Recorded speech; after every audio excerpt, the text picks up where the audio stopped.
नमस्कार, स्वदेश न्यूज के खास प्रोग्राम में आप सभी का स्वागत है। मैं हूं भागीरथ साहू। स्वदेश सरोकार में आज हम बात करेंगे मुरैना और गरियाबंद की, जहां व्यवस्थाओं को लेकर सवाल उठ रहे हैं। जनता ये जानना चाहती है कि हाल कब तक बेहाल रहेगा, व्यवस्थाएं आखिर कब बेहतर होंगी। दरअसल मुरैना के सबलगढ़ में जहां सिविल अस्पताल में डॉक्टर मनमर्जी से काम कर रहे हैं, वो मरीजों के इलाज को लेकर गंभीर नहीं है, तो वहीं गरियाबंद रोबा का मिडिल स्कूल शिक्षकों की कमी से जूझ रहा है। यहां लंबे समय से बच्चों की पढ़ाई प्रभावित हो रही है, लिहाजा पालक और ग्रामीण आंदोलन करने का मन बना रहे हैं।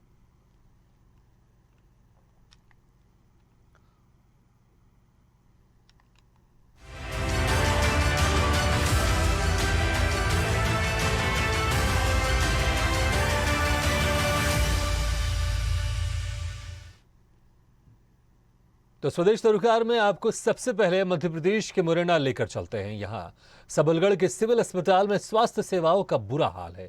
वर्तमान में स्थिति यह है कि अगर किसी मरीज की हालत गंभीर हो और उसे तत्काल इलाज चाहिए तो शायद ही सिविल अस्पताल में उसे समय पर इलाज नहीं मिल सकेगा। बीते दिन भी ऐसा ही हुआ। दरअसल एक व्यक्ति जिसके सीने में दर्द था, साथ ही सांस लेने में भी दिक्कत हो रही थी, वो इलाज के लिए सिविल अस्पताल पहुंचा, लेकिन यहां ना तो डॉक्टर मौजूद थे और ना ही अस्पताल के स्टाफ नजर आ रहा था। इस बीच स्वदेश न्यूज का कैमरा जिस भी कैबिन में गया तो वहां कुर्सी खाली नजर आई। इसके बाद जब मामले की जानकारी सीएमएचओ को दी गई, तब उसके करीब 1 घंटे बाद डॉक्टर अस्पताल पहुंचे। ऐसा पहली बार नहीं हुआ, बल्कि हमेशा की यही कहानी है। सोचिए, अगर ऐसे में किसी मरीज की जान चली जाए तो फिर इसका जिम्मेदार कौन होगा। सवाल यह भी है कि जब अस्पताल है तो वहां डॉक्टर और सुविधाएं क्यों नहीं है। आखिर ये कब तक सब चलता रहेगा, सुधार कब होगा।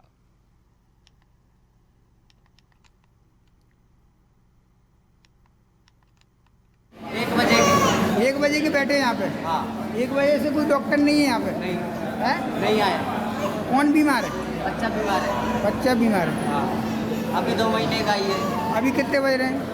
अभी तो आपके 3 बज गए। 3 बज गए। हाँ। लेकिन अभी तक कोई डॉक्टर नहीं आया। 3:30 हो गए। 3:30 बज रहे हैं, हाँ। डॉक्टर नहीं आया। नहीं आया। मैंने सबके लिए 2-2 लाख रुपए उस समय पर, कोरोना के समय पर जो लोग परेशान थे, तो सैनिटाइजर, वेंटिलेटर और तमाम सारी व्यवस्थाओं के लिए मैंने 2-2 लाख रुपए दिए और 5 लाख रुपए मैंने सवर्ण के लिए दिए थे। ऐसे करके मैंने 15 लाख रुपए दिए। उसके बाद मैंने सवर्ण में यहाँ के लोग तमाम सारी ऐसी बीमारी, इनकी इलाज, इनकी जांच मुरैना में भी नहीं होती है, ग्वालियर में जाना पड़ता था। इसलिए मैंने 15 लाख रुपए यहाँ इस तरह की एक मशीन लाया जिससे 40-50 तरह की बीमारियों की जांच हो सके, लोगों को मुरैना ग्वालियर ना जाना पड़े।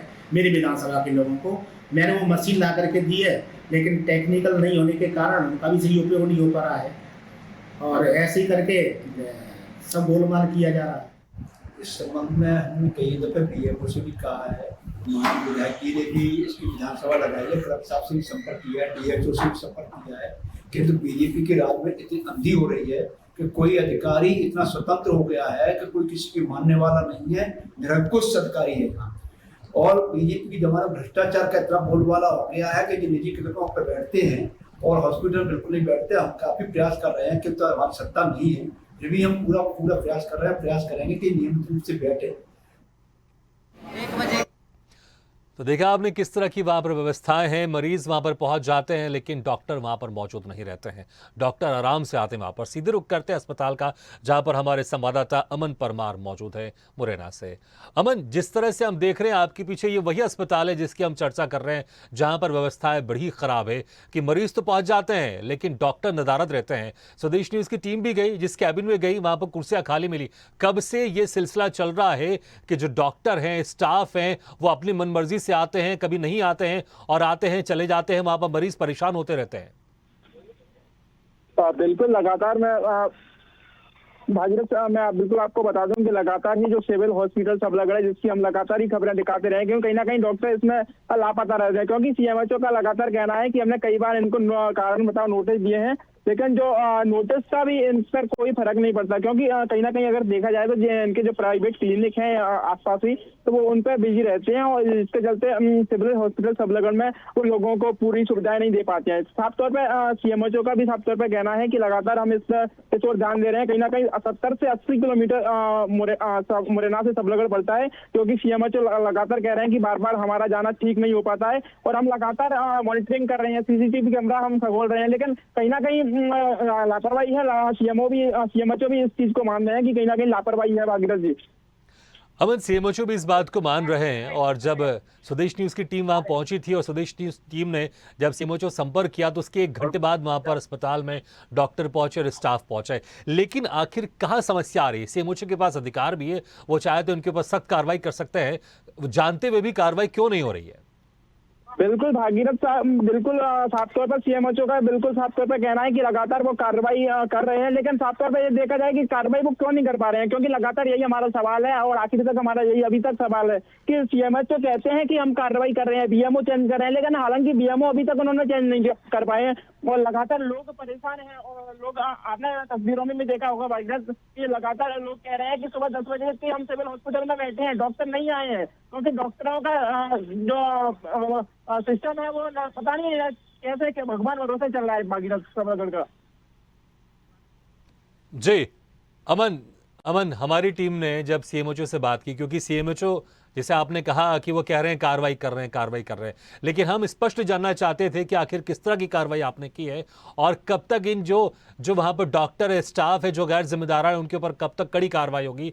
तो उन्होंने इस मामले में कुछ भी कहने से इनकार कर दिया। तो कहीं ना कहीं ऐसा लग रहा है या फिर उनके ऊपर प्रेशर है या फिर उनकी भी मिली भगत है कि वो एक तरफ कहते तो हैं कि हाँ हम कार्रवाई कर रहे हैं, लेकिन कार्रवाई होते हुए दिखाई नहीं दे रही है। और अगर कुछ कार्रवाई हो रही होती तो वहां पर जो डॉक्टर लेट आते हैं या नहीं आते हैं या स्टाफ वहां पर मौजूद नहीं रहता है, वो अपनी जिम्मेदारी को समझता।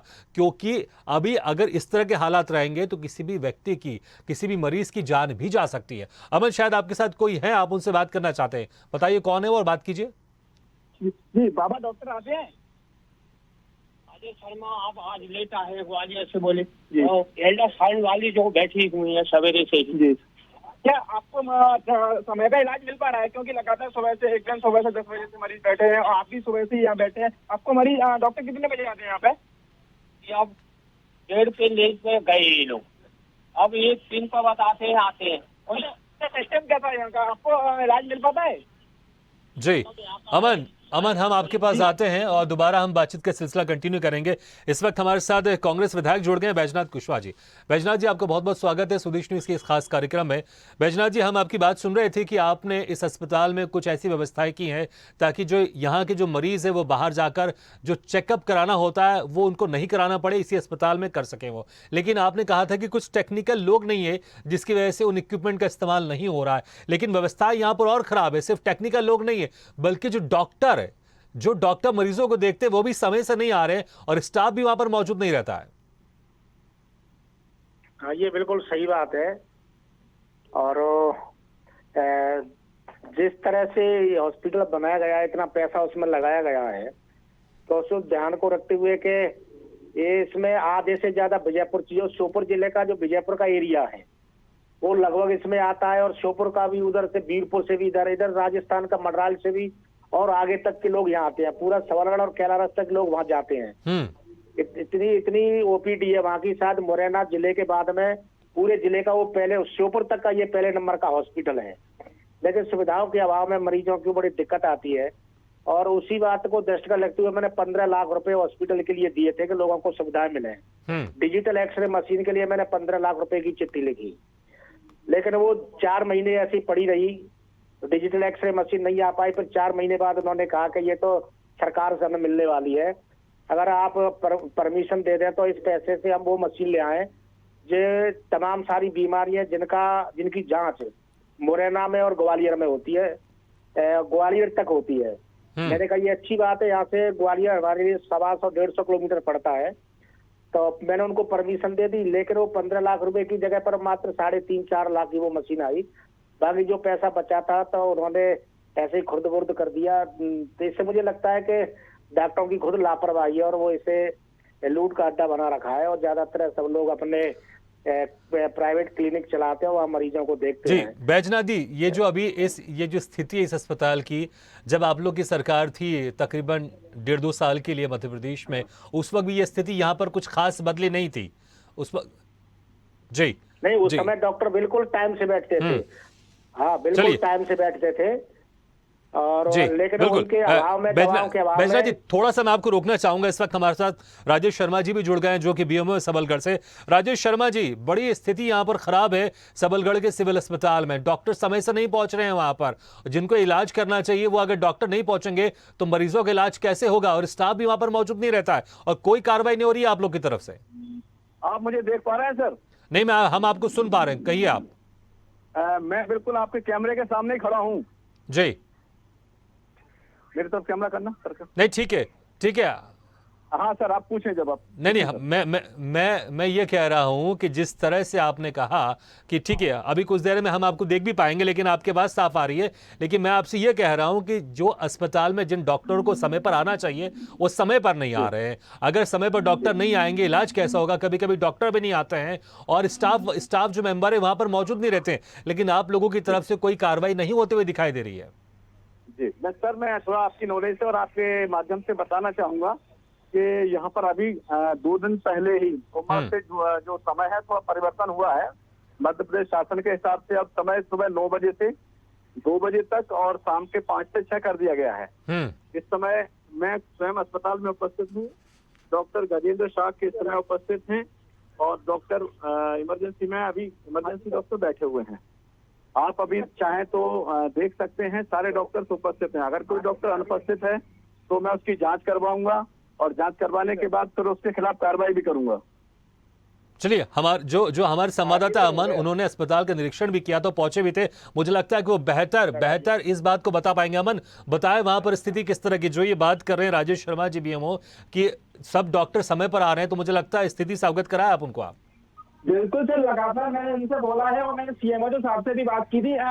कल से परसों की देर शाम को जब मैंने खबर स्टोरेज पे भेजी थी, उससे पहले भी मैंने सीएमओ से आंसर लिया था। और कहीं ना कहीं जो एक मरीज आए थे उनके हार्ट में दिक्कत थी और लगातार उनके सांस लेने में दिक्कत थी। उसके बाद में मैंने सर जो सीएमएचओ है, सीएमएचओ को मैंने लाइन पे लिया था। सीएमएचओ ने साफ तौर पर कहा था रेवानंद जी ड्यूटी पर थे, लेकिन देवानंद जी ड्यूटी पर थे, उसके बावजूद कंपाउंडर ने सर, मैंने आपके लिए ऑडियो भी भेजी है, उन्होंने साफ तौर पर कहा था, सीएमओ ने कहा मैं बीएमओ से बात करता हूँ। जिसके बावजूद भी जब रेवानंद शर्मा ड्यूटी पे थे, उसके बावजूद भी एमपी गुप्ता जो ऑन ड्यूटी आए थे, तो लगातार कहीं ना कहीं सर बीएमओ का मैं इसमें मानना हूँ या तो लापरवाही मान के चले सर, या फिर सिस्टम की लापरवाही मान के चले। कहीं ना कहीं टाइम तो चेंज कर दिया है गवर्नमेंट ने, लेकिन जो साफ तौर पर अभी जो सिस्टम में सुधार नहीं आ पाया सर।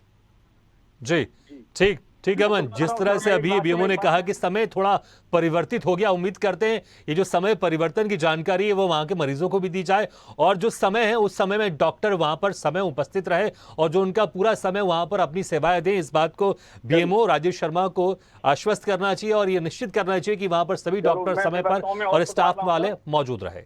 जी ठीक, राजेश शर्मा जी बहुत बहुत शुक्रिया हमारे साथ जुड़ने के लिए, और अमन परमार वहां की स्थिति की जानकारी देने के लिए आपके बहुत बहुत शुक्रिया। और बैजनाथ कुशवाहा जी विधायक कांग्रेस कुछ समय पहले हमारे साथ जुड़े हुए, तो उनका भी बहुत बहुत शुक्रिया। तो स्थिति यहां पर जो है, अभी हमारे बीओ से बात हुई और कांग्रेस विधायक से भी बात हुई, स्थिति ठीक नहीं है, लेकिन इस स्थिति को बेहतर किया जा सकता है अगर डॉक्टर वहां पर समय पर पहुंचे और बेहतर इलाज मरीजों को दे। क्योंकि बेहतर इलाज नहीं मिलेगा, क्योंकि जो डॉक्टर इलाज करता है अगर वही समय पर नहीं पहुंचेगा और मरीजों को परेशान होना पड़ेगा तो मुश्किल हो जाएगी यहाँ पर। इसलिए डॉक्टरों को ध्यान देना चाहिए और जो अधिकारी उनको भी ध्यान देना चाहिए कि सभी डॉक्टर निश्चित समय पर वहां पर सेवाएं जरूर दें। आगे बढ़ते हैं स्वदेश सरकार में, अब आपको लेकर चलते हैं छत्तीसगढ़ के गरियाबंद, जहां ग्राम रोबा के शासकीय मिडिल स्कूल में लंबे समय से बच्चों की पढ़ाई प्रभावित हो रही है, लेकिन जिम्मेदार है कि ध्यान ही नहीं दे रहे हैं। ऐसे में पालकों और ग्रामीणों का गुस्सा बढ़ता जा रहा है और उन्होंने ये चेतावनी तक दे दी है कि अगर हालात नहीं सुधरे तो वो स्कूल के गेट पर ताला जड़ देंगे। दरअसल रोबा के शासकीय मिडिल स्कूल में शिक्षकों की लंबे समय से भारी कमी है। यहां ना तो हिंदी के शिक्षक हैं, ना ही संस्कृत और ना ही अंग्रेजी के शिक्षक। ऐसे में बच्चे इन विषयों में लगातार पिछड़ते जा रहे हैं। इसके अलावा स्कूल की स्थिति भी बेहद खराब है। स्कूल परिसर में आए दिन पानी भरा रहता है, जिससे बच्चों को आने जाने में काफी परेशानी रहती है। साथ ही ये डर बना रहता है कि कहीं कोई बच्चा गिरकर चोटिल ना हो जाए। ऐसे में अब ग्रामीणों ने आगे आते हुए ये चेतावनी दी है कि जल्द व्यवस्था में सुधार नहीं हुआ तो वे स्कूल के गेट पर ताला जड़ने के साथ ही आंदोलन करेंगे। इस बीच कई पालकों ने स्कूल से अपने बच्चे का नाम कटवाने का भी मन बना लिया है, जो बेहद ही चिंताजनक है।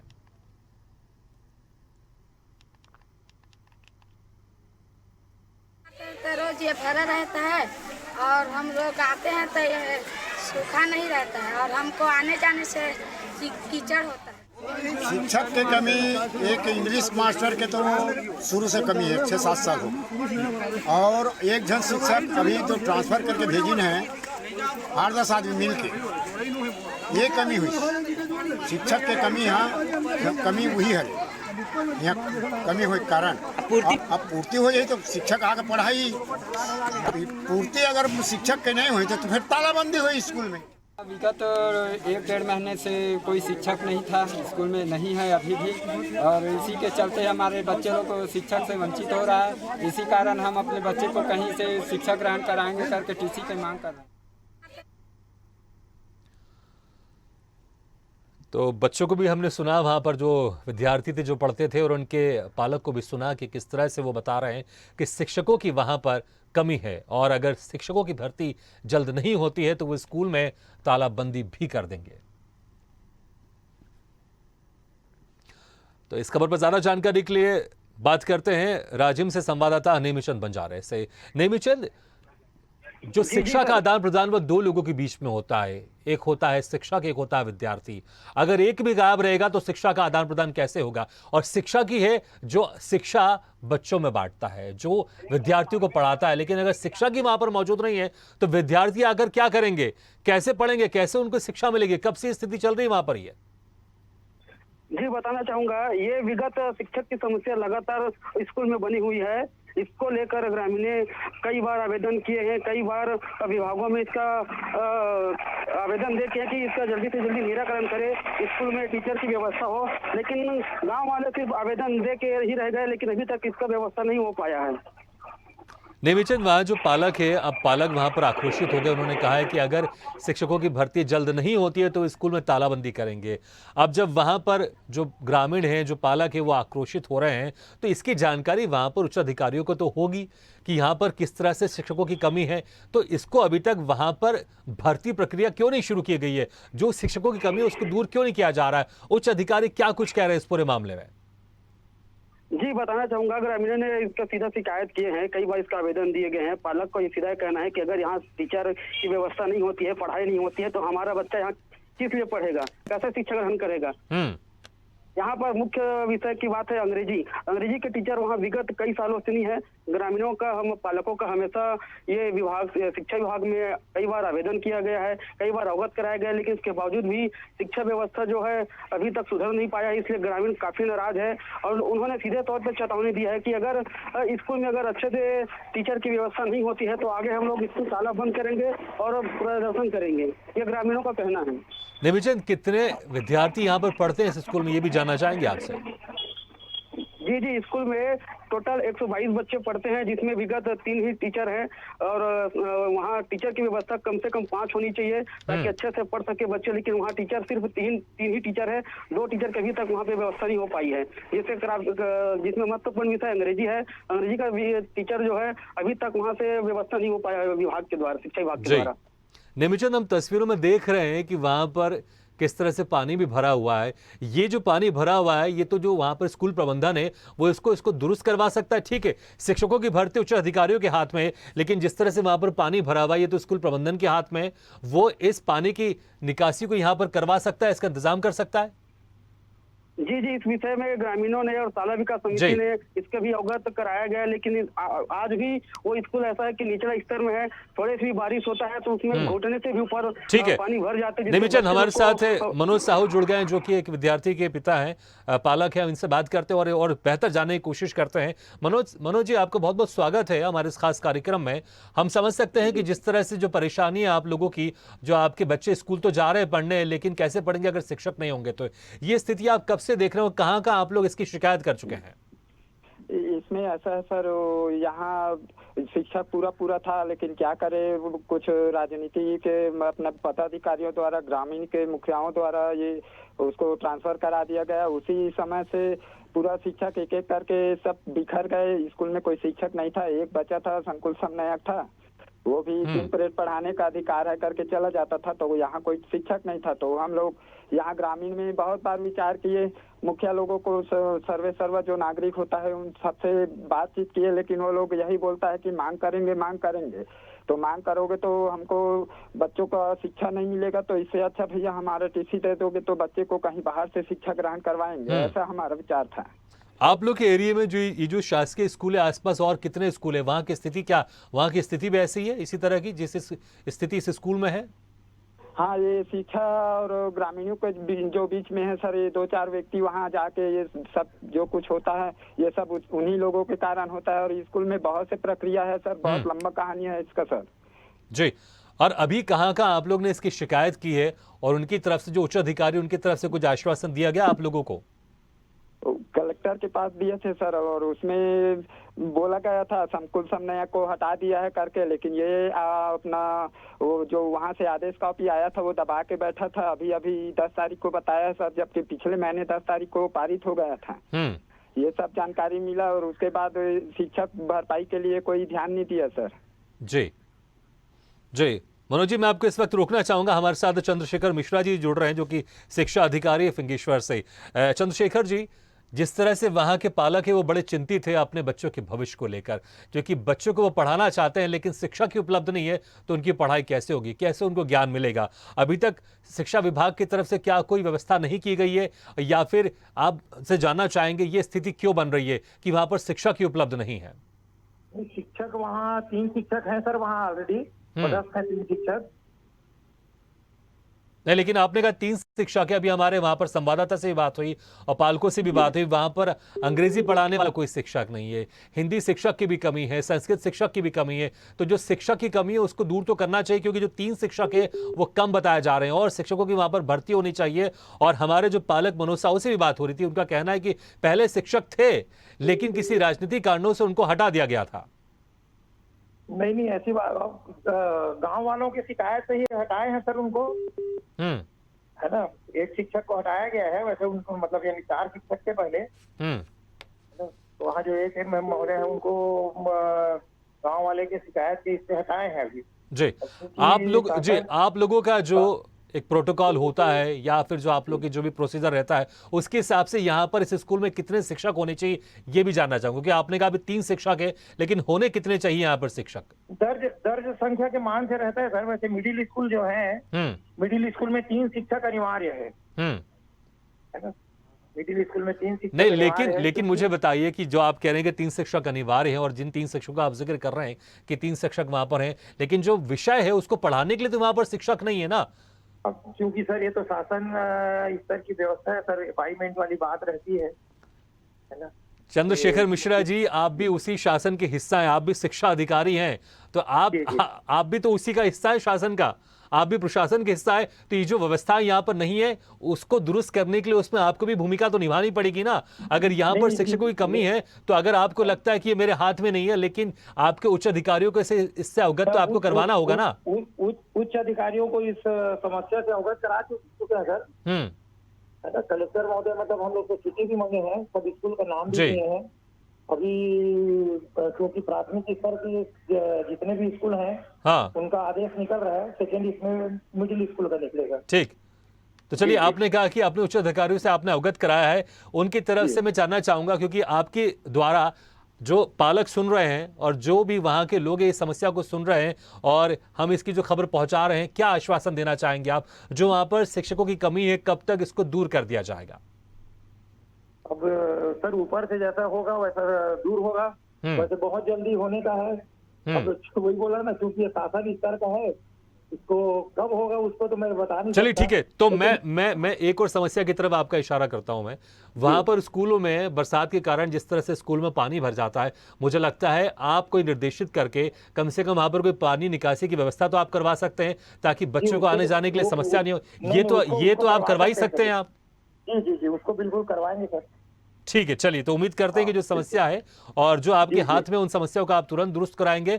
और आपने जो उच्च अधिकारियों से कहा, एक बार फिर से उनसे बातचीत करके यहाँ पर जो शिक्षकों की कमी है उसको दूर करवाएंगे। बहुत बहुत शुक्रिया चंद्रशेखर जी हमारे साथ जुड़ने के लिए। नेमीचंद, आपके बहुत बहुत शुक्रिया और वहाँ की वस्तुस्थिति स्थिति के बारे में जानकारी देने के लिए। तो यहाँ पर जो स्थिति है, तस्वीरों में हम देख रहे हैं पानी भी भरा हुआ है, और लेकिन जो मुख्य समस्या है यहाँ पर शिक्षकों की भर्ती को लेकर है, क्योंकि पालकों का कहना है कि पहले यहाँ पर शिक्षक थे लेकिन उनको हटा दिया गया है और अंग्रेजी जो टीचर है वहाँ पर नहीं है, और जो बाकी जो विषय है उसको पढ़ाने वाले भी शिक्षक नहीं है। शिक्षकों की कमी है, कुछ शिक्षक हैं ज़रूर लेकिन शिक्षकों की कमी है। तो जो व्यवस्थाएं हैं इसको दुरुस्त करने के लिए, शिक्षा को और बेहतर बनाने के लिए, ताकि जो बच्चे वहाँ जा रहे हैं वो अपनी शिक्षा को और अच्छे से ग्रहण कर सकें, तो जो शिक्षकों की कमी है प्रशासन के इस ओर ध्यान देना चाहिए और जल्द शिक्षकों की वहां पर भर्ती करवाना चाहिए। इसी के साथ हमारे इस खास पेशकश में फिलहाल इतना है, लेकिन खबरों का सिलसिला लगातार जारी है। आप देखते रहिए स्वदेश न्यूज, सबसे पहले देश।